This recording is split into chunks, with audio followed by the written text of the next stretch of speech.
스웨덴의 현대 작곡가 엘렌은 난생 처음 케이팝을 들었던 순간을 아직도 잊지 못합니다.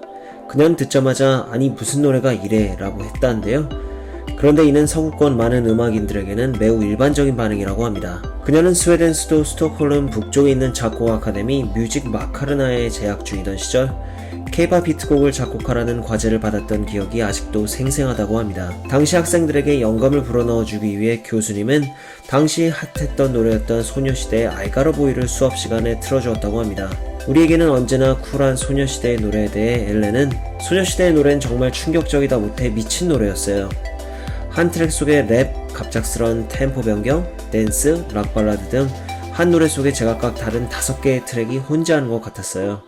솔직히 혼란스러웠죠. 당시 수업 과제는 이런 소녀시대의 노래와 비슷한 음악을 작곡하라는 것이었는데 그녀는 해당 과제를 그다지 잘 수행해내진 못했다고 솔직하게 털어놨습니다.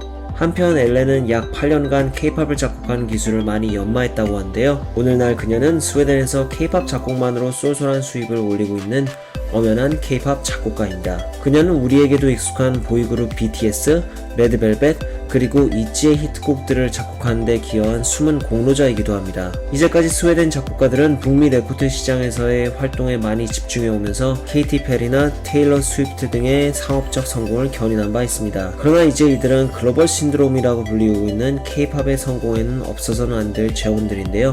엘렌은 현재 에코라는 한국의 본사를 두고 스톡홀름의 스튜디오가 있는 음악 제작사에서 일하고 있습니다. 작업실에는 그녀뿐만 아니라 케이팝의 진지한 기라성 같은 다른 작곡가들도 포진해 있습니다. 그 중에는 모아 칼리베커 그리고 루드빅 에버스도 있습니다. 엘렌과 이 두 음악인들은 지난 2017년 레드벨벳의 피카부를 작곡한 바 있습니다. 해당 노래는 유튜브에서 2억 뷰가 넘는 조회수를 기록하고 있을 정도로 대박을 친 노래입니다. 이 밖에도 스톡홀름에서는 코스모스나 캐넬 같은 다른 회사들도 여러 작곡가들을 거느리고 케이팝의 작곡에 매진하고 있습니다. 사실 우리에게나 전세계인들에게 케이팝은 BTS의 선풍적인 인기로 언뜻 최근 반짝하는 현상으로 보일 수도 있습니다.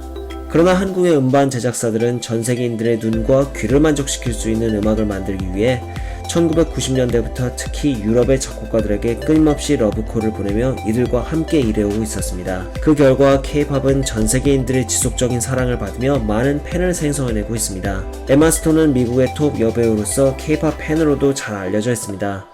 그녀는 K-팝에 대해서 한 토크쇼에서 자신의 솔직한 생각을 공유한 바 있었습니다. No, it's Korean pop music. Yeah. And it's beyond excellent. It's the best thing you've ever seen. It's the best thing you've ever seen. And it's, what is it about? Is it the videos? Is it the music? Is It's it the all whole of it. thing combined? It's kind of all of it. It's like the combination. I don't know what it is. It's like I don't even know how to describe it. It's also addictive. Yeah. Do you Very have addictive. 그렇습니다. 한국적이지만 그것이 또 세계적인 것이 되고 있는 좋은 예인 K-팝이 사람들을 사로잡고 있는 것입니다.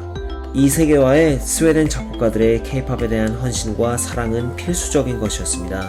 지금은 스웨덴뿐만 아니라 유럽의 많은 지역의 작곡가들이 K-팝에 진지하게 몰두하고 있다고 하는데요. 참고로 SM 엔터테인먼트는 홈페이지에 유럽에서 400여 명, 북미에서 200여 명의 작곡가들과 작업 중이라고 게시하고 있습니다. 외국의 작곡가들도 엄연히 함께 음악을 제작하는 한 팀이라는 것이죠. 외국 작곡가들에게 K-팝은 음악적으로 매우 특별하다고 합니다. K-팝은 여러 가지 파트들이 어우러져서 멤버 개개인이 모두 빛을 발할 수 있다고 하는데요. 다재다능한 팔색조 매력을 가진 K-팝 스타들은 해당 장르를 더욱 창조적이고 실험적이게 될 수 있게 하는 중요하고 소중한 요소라고 합니다.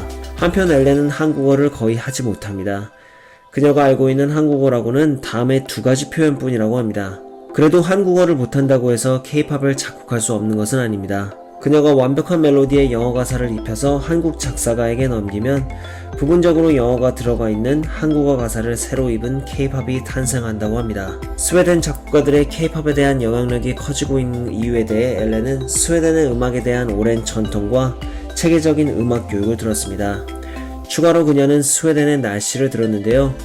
날씨가 추우니 방에 박혀서 할 수 있는 게 많지 않아요 라고 농담 섞어 말하기도 했습니다. 한 한국의 K-팝 관계자는 스웨덴 사람들은 왠지 우리 한국인의 정서를 이해하는 것 같다면서도 그들은 우리의 정서를 살리면서 세계인들의 입맛에도 맞는 적절하고 듣기 좋은 음악을 잘 만든다며 그들을 칭찬했습니다. 우리의 자랑스러운 K-팝이 세계인의 눈과 귀를 사로잡은 것처럼 더욱 많은 사람들이 K-팝의 매력을 느낄 수 있다면 좋겠습니다.